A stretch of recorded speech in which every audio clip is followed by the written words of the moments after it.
자, 토목기사 꿀팁 철근 콘크리트 공학을 시작하도록 하겠습니다. 자, 지금 기둥 사진을 보게 되겠는데요. 자, 사진을 보시면 지금 기둥이 지금 자골 현상이 일어났죠. 자, 지금 기둥의 주철근들이 다 튀어나오고 보조철근은 보이지도 않게끔 지금 다 튀어나왔어요.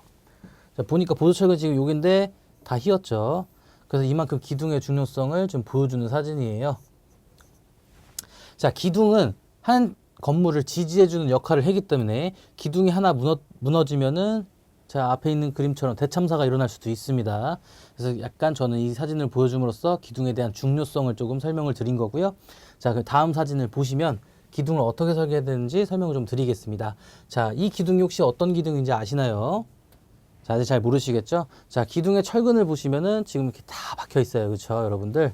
이렇게 다 박혀 있고 근데 이 철근만 박혀 있으면 나중에 어떻게 되죠? 그렇죠. 길면 길어질수록 어떻게 돼? 쉽게 설명해서 휘어지게 되겠죠. 그럼 결국에 이걸 잘 잡아주지 못하면 앞에 나와 있는 대참사 사진처럼 다 무너질 수가 있어요. 그래서 이걸 잘 잡아줘야 되는데 사진을 보시면 쉽게 보시면 지금 이렇게 다 고정을 시켜주고 있죠. 고정을 시켜주고 있습니다.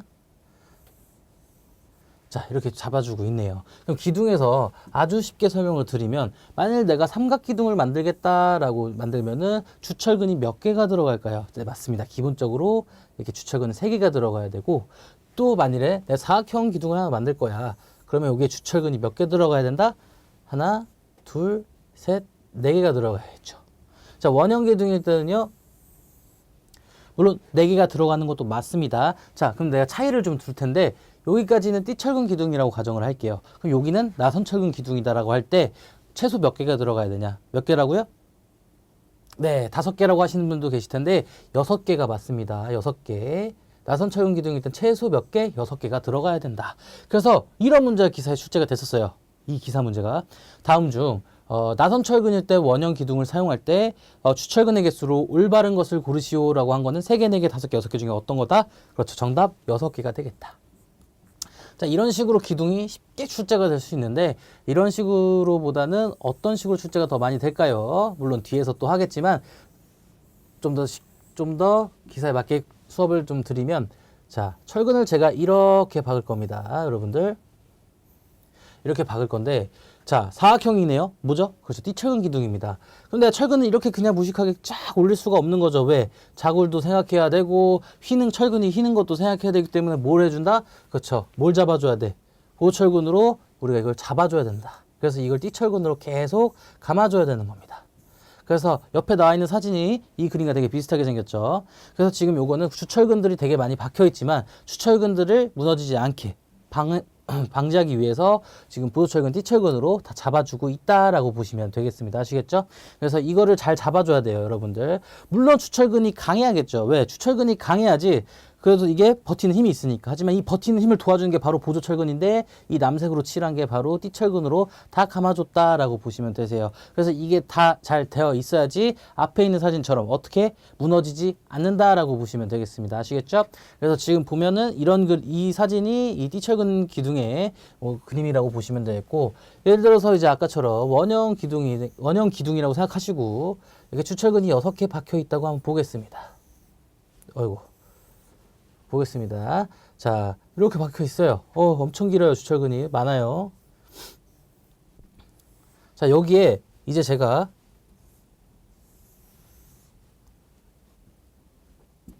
자, 이제 보조철근을 박을 텐데 자, 이렇게 네모나게 박으면 안 되죠. 왜? 왜죠? 띠철근이 아니기 때문이죠. 그래서 나선철근이기 때문에 말 그대로 나선의 모양대로 이렇게 박아줘야 돼요.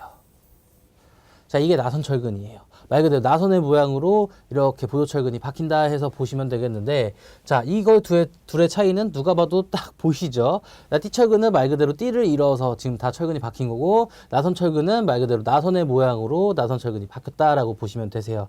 그래서 단면으로 잘랐을 때 이게 어떻게 보여? 단면으로 탁 자르면 어떻게 보여? 점으로 보이겠지. 왜? 이렇게 가버리니까. 맞죠? 그러면 이거 둘의 차이는 크게 어떻게 나오냐면 일단 파이 값을 강도감소 계수로 보겠습니다. 자, 띠철근의 강도감소 계수가 파이는 0.65가 되겠고 나선 철근의 파이가 몇이다? 0.70으로 보주시면 되겠습니다. 뭐 이런 식의 문제도 물어보기 때문에 잘 봐주시면 되겠습니다. 자, 다음 사진 볼 텐데요. 다음 사진 보시니까 엄청나게 복잡한 구조물이 나와 있죠. 근데 보니까 뭐가 보여? 여기 내부 기둥이 보이고 외부 기둥도 보이고, 그쵸? 이 외부 기둥과 내부 기둥이 무너지면 어떻게 돼? 맨 앞에 봤던 사진처럼 다 무너져요. 그쵸? 여기 있는 사람들 다 죽게 됩니다. 근데 제가 이 사진을 보여준 이유는 그걸 설명드리려고 한 것보다는 이 기둥과 페데스탈을 좀 설명드리려고 그래요. 페데스탈 보이시죠? 자, 페데스탈은 뭐라고도 하죠? 주각이라고도 합니다. 주각. 그러면 주각과 기둥에 대해서 제가 좀 설명을 드릴 텐데, 지금 이 그림으로 봤을 땐 주각과 기둥을 차이가 쉽게 구분 지을 수 있어요. 그죠? 주각은 짧은 거고 기둥은 긴 거네요. 맞아요. 이것만 아셔도 반 넘게 들어가는 건데, 근데 주각과 기둥을 확실하게 구분 지으려면 어느 정의가 필요합니다. 어느 규정이 필요하다는 얘기죠. 그러면 예를 들어 보겠습니다. 자, 이런 게 있어요. 지금 이렇게 쭉 기둥이 아닐 수도 있고 기둥일 수도 있어요. 자, 이렇게 돼 있는데, 이게 기둥인지 주각인지 맞춰보시오 라고 하면 어떻게 맞출 거예요? 약간 애매하네? 난 주각 같아. 틀릴 수도 있습니다. 자, 단변의 길이를 저는 A라고 할 거고, 여기 높이를 저는 L이라고 하겠습니다. 그러면 높이와 변의 비 A분의 L이 3보다 크거나 같으면 뭐가 된다? 기둥이 되고, 그쵸? 왜 긴 거라 했으니까. 그러니까 짧은 변과 높이의 비율이 3보다 크면 기둥이 되고, 만약 3보다 작으면 뭐가 된다? 주각이 된다고 보시면 되세요. 페데스탈이 된다고 보시면 되겠습니다. 자, 여러분들 주각은 짧은 거고 기둥은 긴 거다. 그것까지는 알아요. 근데 이 단변의 비와 높이의 비가 3보다 크거나 작거나로 우리 나눠야 돼요. 아시겠죠? 그러면 A분의 L이 3보다 크거나 같으니까 긴 거네 기둥 이렇게 맞추셔도 되고요. A분의 L이 3보다 작다 작은 거네 주각 이렇게 맞추셔도 돼요. 대신에 여러분들 뭘 하셔야 되냐면 이거의 비율이 3으로 따지는 거구나 라고 보시면 되겠습니다. 아시겠죠?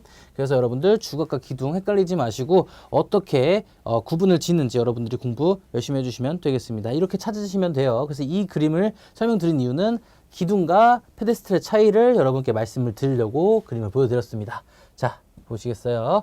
자, 다음은 이제 기둥에 대한 또 설명이죠. 근데 이거는 제가 아까 맨 처음에 설명드렸던 것처럼 띠철근의 기둥이고, 이거는 보다 나선철근의 기둥이다. 자, 이거는 어떤 걸로 차이를 지을 거냐면 바로 간격에 대해서 여러분께 말씀을 드리려고 그래요. 자, 이 간격. 띠철근의 간격에 대한 설명 중 옳은 것을 고르시오. 나선철근의 간격에 대한 설명 중 옳은 것을 고르시오라는 문제도 많이 출제가 되는데, 이 간격 S에 대해서 좀 설명을 드리자면 띠철근이 좀 더 중요하다고 보시면 되세요. 왜? 기사에서는 띠철근의 간격에 대한 것을 엄청나게 많이 물어보거든요. 예를 들어서 띠철근의 간격은 어떻게 규정이 돼 있나요? 자, 요게 단변이라고 하고 이걸 장변으로 하겠습니다. 당연히 단변이 좀 더 짧은 거고 장변이 긴 변이겠죠. 그래서 단변의 길이와 그리고 이제 주철근 지름의 16배 이하,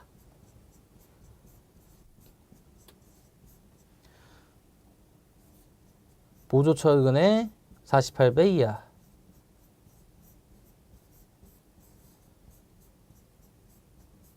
이 세 개 중에서 짧은 것이 띠철근의 간격이 되겠어요. 아시겠습니까? 그러면 이 띠철근 기둥이 있다. 다음 중 띠철근의 간격에 대한 것으로 옳은 것을 고르시오 해가면은 단변의 길이와 주철근의 16배 이하와 그리고 보조철근의 48배 이하, 이거 중 보다 작은 값을 고르시오.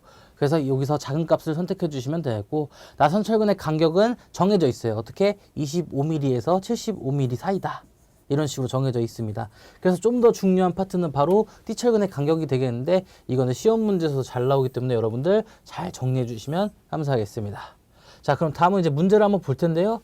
자, 문제 한번 보겠습니다. 예제 1번입니다. 기초 위에 돌출된 압축 부재로서 단면의 평균 최소 치수에 대한 높이의 비율이 3 이하인 부재를 무엇이라고 하는가? 자, 제가 아까 설명드린 게 주각이랑 아까 뭐였죠? 기둥이었죠, 기둥. 자, 기둥은 긴 거라 그랬고 주각은 짧은 거라고 했어요. 근데 이 단변과 그리고 높이의 비율 S분의 L이 정확한 비율로 따진다 그랬는데 S분의 L이 만약 3보다 작은 경우는 주각이 되겠고 S분의 L이 3보다 크면 뭐다? 기둥이 되겠다. 그래서 긴 게 기둥이라고 그랬는데 이와 같은 경우는 문제가 3 이하인 부재를 찾으라 했기 때문에 3보다 보다 작은 거죠. 그러면 뭐다? 주각이 되겠네. 즉 정답은 2번의 페데스탈 주각이 되겠습니다. 자, 그러면 다음 문제 한번 볼 텐데 그림과 같은 띠철근 기둥에서 뭐라 그랬어요? 띠철근 기둥이래요. 일단 나선철근 아니죠. 띠철근 기둥에서 띠철근의 최대 간격을 물어보는 문제였죠. 자, 공칭직경은 9.5mm고 D32의 공칭직경은 31.8mm다 라고 되어 있는데 그림 잘 안 보이시죠? 자, 여기가 600mm고 여기가 500mm가 되겠습니다. 여러분들. 자, 띠철근의 간격 조건이 어떻게 됐죠? 첫 번째 단변 S라 그랬죠. 근데 S가 얼마다? 500mm다. 자, 그리고 주철근이 어떻게 돼요? D12 되겠어요? D32가 됐어. 당연히 큰 게 주철근이 D32가 되겠죠? 그럼 주철근의 16배 이하니까 31.8 곱하기 16을 해주시면 되겠고, 그리고 9.5. 그렇죠. 보조철근의 몇 배? 48배. 그래서 9.5 곱하기 48을 해주시면 되겠다. 자, 그러면 이 세 가지 조건은 다 나왔어요. 그래서 이 세 가지 조건 중에서 어떤 거 가장 작은 값이 우리의 최대 간격이 되겠다라고 하는 거죠. 그래서 계산해 보니까 얼마가 나와? 최소값은 456mm가 가장 최소값이 되겠습니다. 계산해 보시면 나올 거예요. 그래서 정답은 몇 번이 되겠다? 2번이 되겠습니다. 지금까지 기둥에 대한 꿀팁 영상 마치도록 하겠습니다.